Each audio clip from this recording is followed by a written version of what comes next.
係，大家好，呢度係 SoWet 社會記錄頻道。咁今日我哋請咗學生前線同埋佢哋嘅代表嚟接受訪問。咁不如你介紹一下你自己啊？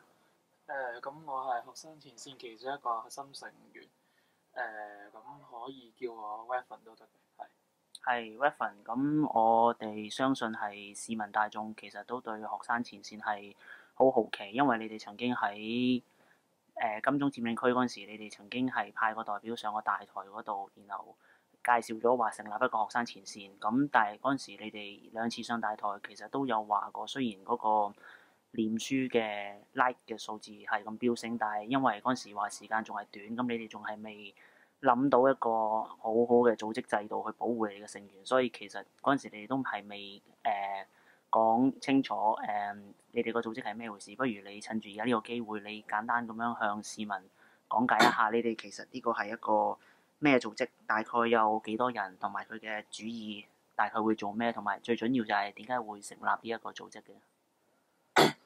咁不如講翻點解會成立先啦。其實我自從呢個叫做雨傘革命開始咗以嚟啦，咁頭即係咁講頭20日，大家都係睇到個情況，就係講緊係話開始政府係用緊一啲其他嘅方式係去應對翻一啲可能行得比較前嘅示威者嘅時候。咁我哋見到嘅就係可能係一啲比較主流嘅政黨同埋政團或者學生組織，好似泛民主派啊，或者係商學咁樣，佢哋仍然係選擇去用一啲之前用咗幾十年，即係30年啦，都係唔係好得嘅方法。咁佢哋可能係主張去吸納一啲或者係說服一啲叫做中立嘅民意啦。咁但係我哋睇嚟嘅話就係、我哋見到一班行動者係去嘗試用一啲直接嘅方法，一啲直接嘅不合作運動等等，係去逼政府直接去面對個議題，而唔係好似泛民嗰種單純訴求嘅方式去做。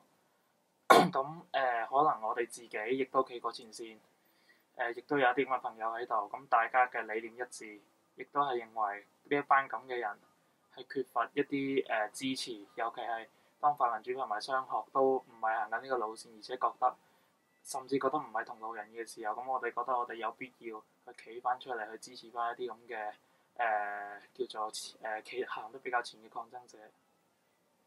咁你哋嗰個組織而家其實係大概有幾多人？佢哋嘅成員大概係啲咩嘢？我哋仍然就係維持住大約係10幾個核心成員。咁其他組織義工咁呢個數目其實我覺得最好唔好公佈住，因為我老實講，我哋唔係每一次行動亦都會出晒所有義工，而且個人數係比較浮動。我哋算係一個比較浮動嘅體系嚟嘅，因為可能我哋今次喺呢度做完嘢，跟住下次又係另一班人喺另一度做嘢，所以相對嚟講，我唔可以俾一個確實嘅數字你。除咗人數之外，仲係想問咩話？可唔可以講多次？就係你哋嗰個組織嘅而家佢哋嗰個宗旨係啲乜嘢？可唔可以介唔介意重複一下？宗旨其實都係嗰句，就係我哋話就話係可能係一個比較勇武派嘅行動組織，但係對我哋嚟講，我哋可能都係做翻一啲比較行得前少少嘅不合作運動，即係好似堵路運動呢單嘢上面，我哋可能係堅決啲去繼續去進行呢樣嘢，或者係喺我哋嘅權利或者係我哋嘅權益受到侵害嘅時候，我哋會勇於企起身去維護自己嘅權利。咁我哋覺得呢啲我哋可以稱為勇。又或者係喺我哋真係受到暴力對待嘅時候，我哋唔畏懼去企起身去保護自己。呢啲我哋稱為勇武，而唔係話去暴力地去傷害他人。係啦。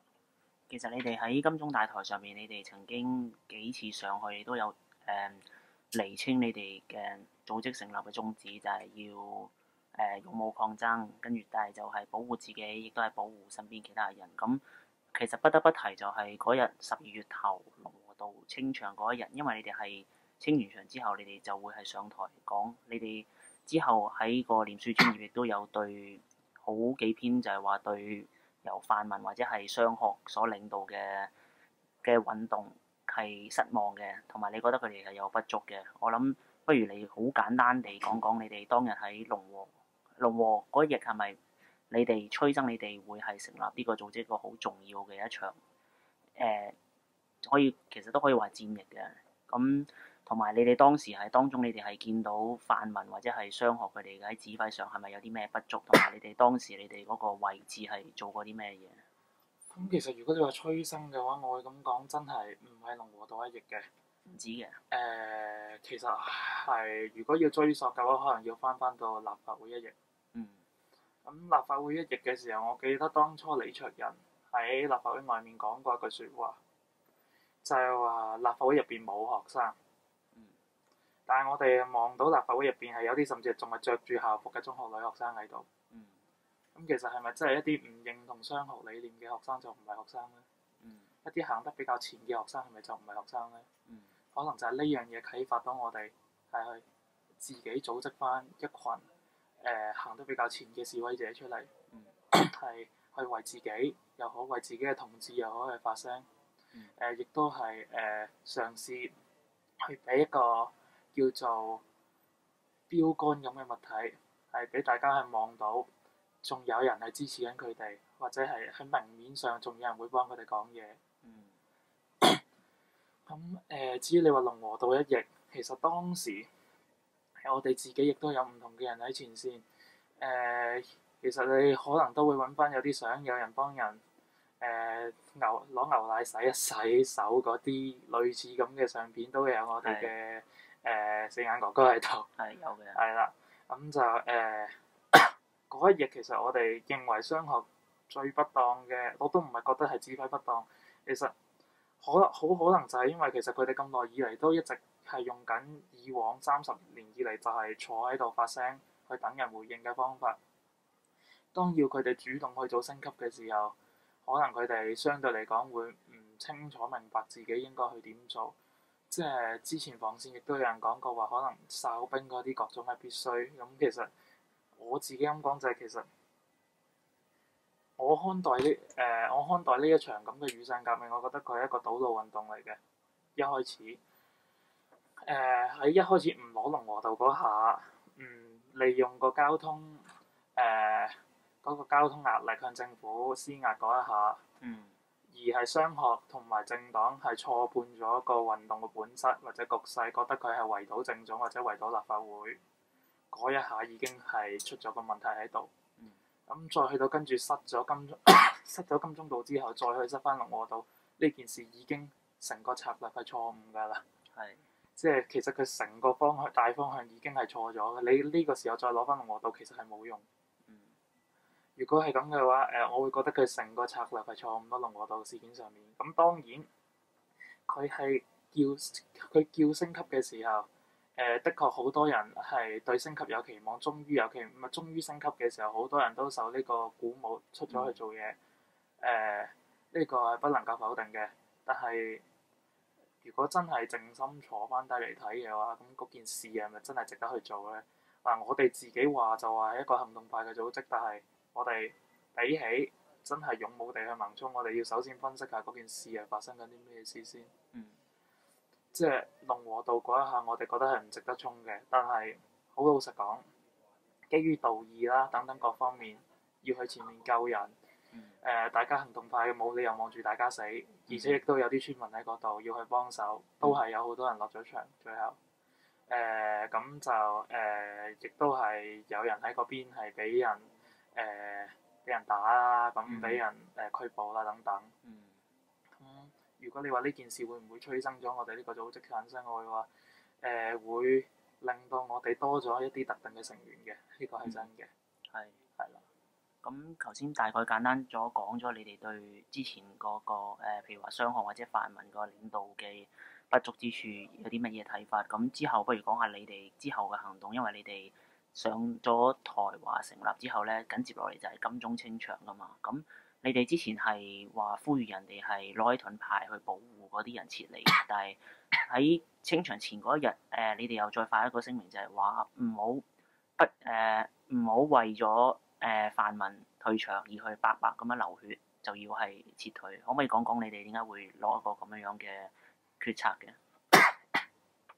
你呢個亦都係我之前講翻嗰個，就係判斷翻件事到底係點樣，我哋先至會做呢個決策。一開始諗住係點解係要保護大家撤退，又或者係可能要抗爭到底。個原因就係我哋覺得我哋出到嚟係爭取我哋要爭取嘅嘢，而家我哋乜嘢都未爭取到，就叫我哋退場。呢件事其實係唔合理噶嘛。既然係咁嘅話，我哋就應該爭取到底，所以係應該留守。但係當佢哋即係主導緊金鐘嗰邊成個運動嘅商學同埋泛民呢個咁嘅組織體系，係講緊話要坐低俾人拉嘅時候，我就覺得好有保留。我咁講，好多前線嘅行動派嘅人，佢哋上前線，佢哋除咗係為咗爭取自己嘅嘢之外，亦都有一班人係為咗係保護喺後邊，用佢哋自己嘅方法，即係商學佢哋自己嘅方法去爭取。佢哋即係大家個目標路線都係爭取真普選，係爭取呢樣嘢。咁我哋都要保護佢哋㗎。咁呢一班人，當佢哋呢班人而家選擇去用一個已經我哋大家覺得唔 work 嘅方法，就係好似係坐喺度俾人拉咁。因為我哋睇到警方可以選擇性執法，所以基本上冇乜可能對司法體系造成任何負荷㗎，唔係任何太大嘅負荷。咁實際上佢哋坐喺度俾人拉嘅話，我個人嘅睇法係，除咗可能就係那麼一點嘅道德光環，同埋喺咁耐以嚟香港已經習以為常俾人拉嘅時候，佢唔知仲有冇用嘅道德感召之外，我睇唔到有咩實際嘅效用喺度。既然佢哋做緊嘅嘢喺我眼中，即係喺我哋嘅分析當中已經唔係一個有效嘅抗爭行為嘅話，咁我哋要保護嗰一堆嘅抗爭者，咁佢哋已經唔再係抗爭者，咁我哋仲需唔需要去保護佢咧？要保護嘅嘢已經唔喺度嘅情況下，咁我哋再係為咗，即係如果我哋係為咗保護佢哋喺前面，白白犧牲咗，然之後俾警察去拉咗一堆行動派，跟住去到後邊，佢哋都仲係咁樣舉高雙手投降嘅話，咁成個行動係變咗完全係冇意思，係白白犧牲現有嘅戰力噶嘛。如果與其係咁嘅話，我哋啦，會選擇去保存現有嘅力量，可能就係大家睇到今次暫時個島嘅運動係唔得嘅，而家佔領區亦都冇咗啦，但係我哋亦都可以睇到可能仲有其他嘅出路，我哋會用其他嘅方法再嘗試去做一啲其他嘅抗爭運動或者其他嘅不合作運動，而唔係選擇坐喺度俾人拉。咁樣嘅話，我哋可能會覺得暫時戰略性撤退會係一個比較好嘅選擇，所以就會有個咁嘅決策出現。明白。咁你點樣睇？就係你哋已經發出咗話撤退呢個呼籲之後咧，當日朝頭早四人哥哥依然都係被警察拘捕喎。當日警察拘捕佢個理由就係話佢參與非法集結。咁樣就姑勿論實際上應唔應該有非法集結啦，因為非法集結係對係理論上係對黑社會用噶嘛。咁就理論上係唔應該用呢條去入罪嘅。簡單嚟講，警察我個人認為佢嗰個行動係好單純一個斬首行動啦，又或者係去捕捉一啲叫做 icon 嘅人物，去造成恐慌。咁就法理上唔理法理上佢合唔合理都好啊，同埋因為成件事法理上應該係唔合理嘅。咁佢個目的就係咁樣做啦。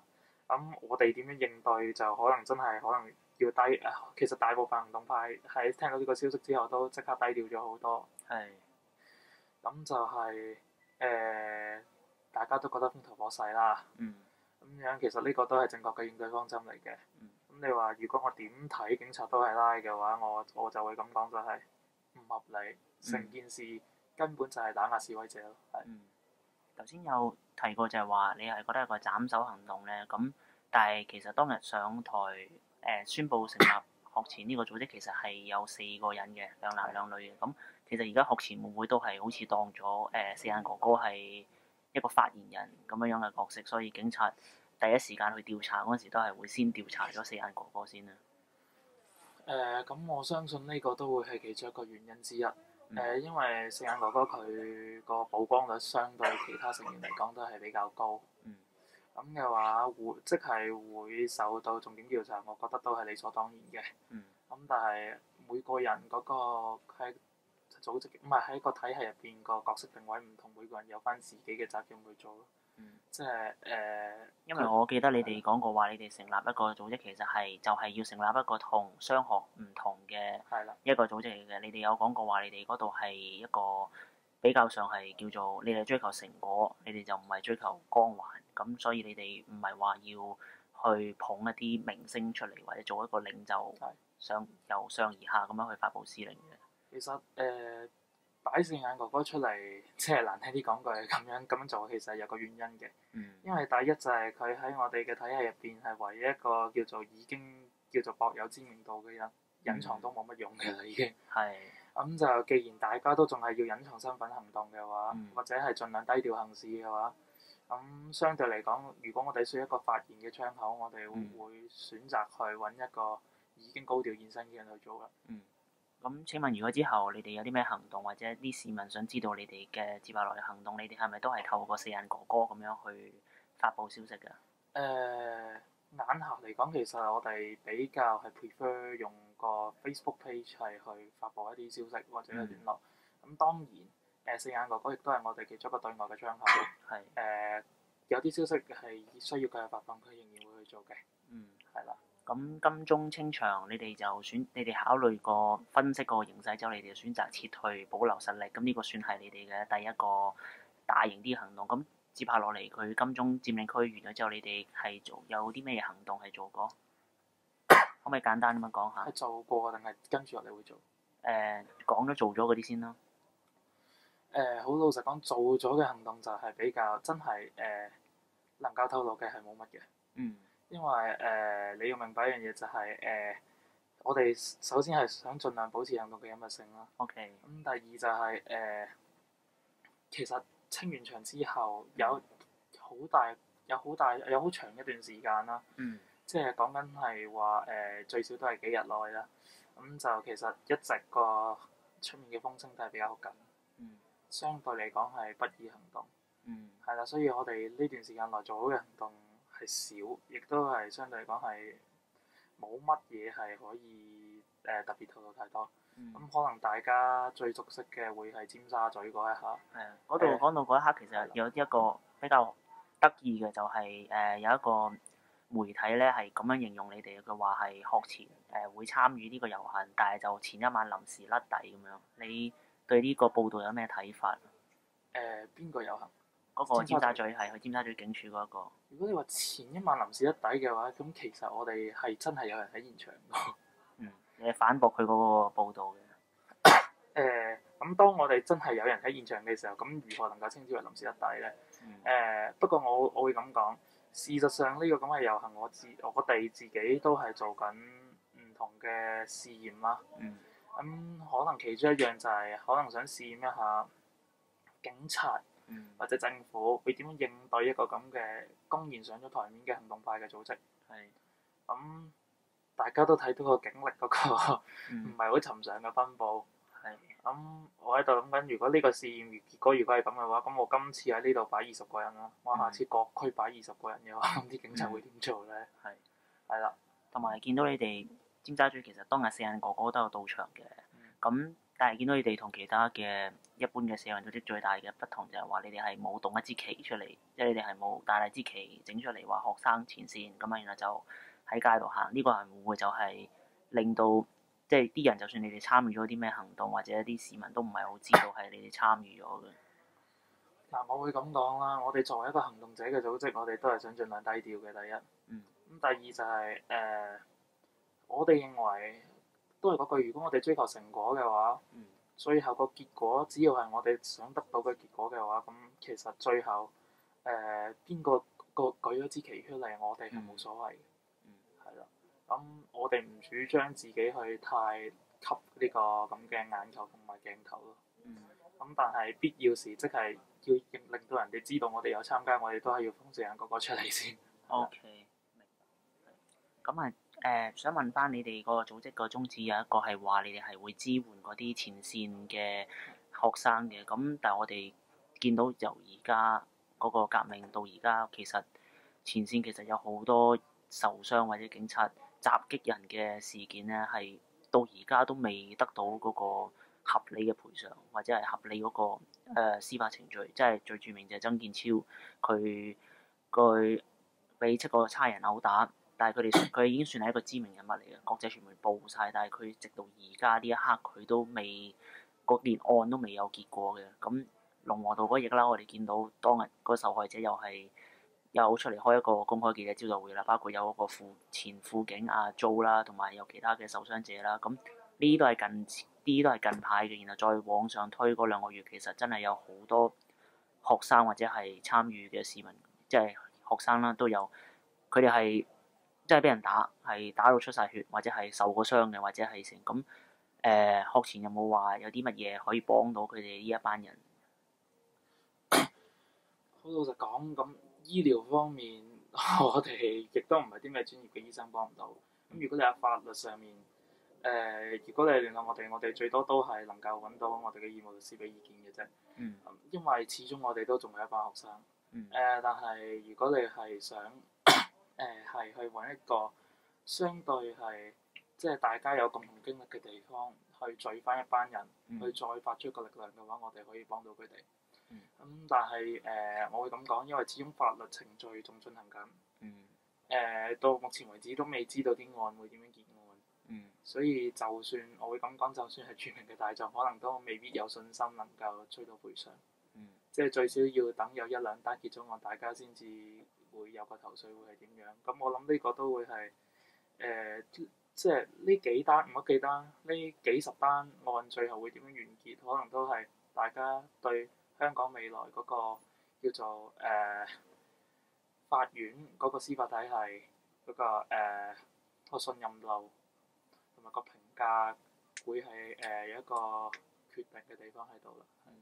咁其實我哋就咁又單由呢一點，我哋就會係好似覺得件事係未完嘅，即係起碼係有咁多受傷嘅人，佢係仲未得到一個合理嘅一個解釋，或者係得到一個合理嘅講解。咁其實今日黃之鋒就係喺大學嗰度演講，佢就總結佢就話雨傘運動其實係得一個吉，即係我哋嗰陣時爭取嘅嘢到而家都未爭取到。咁不如講講係你點樣睇而家嗰個雨傘革命發展到嚟而家，同埋你哋之後你哋係嗰個有啲乜嘢接下落嚟嘅行動，講俾個市民聽下。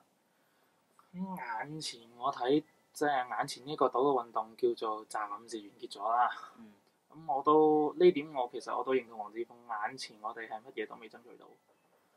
但係我諗就係可能最少有啲嘢係大家會有得着或者會睇到嘅，就係可能係過往某啲政黨或者一啲學生團體行咗咁耐持之以恆嘅模式，可能已經行唔通啦。政府一直都冇事，咁大家會唔會選擇去行另一條路？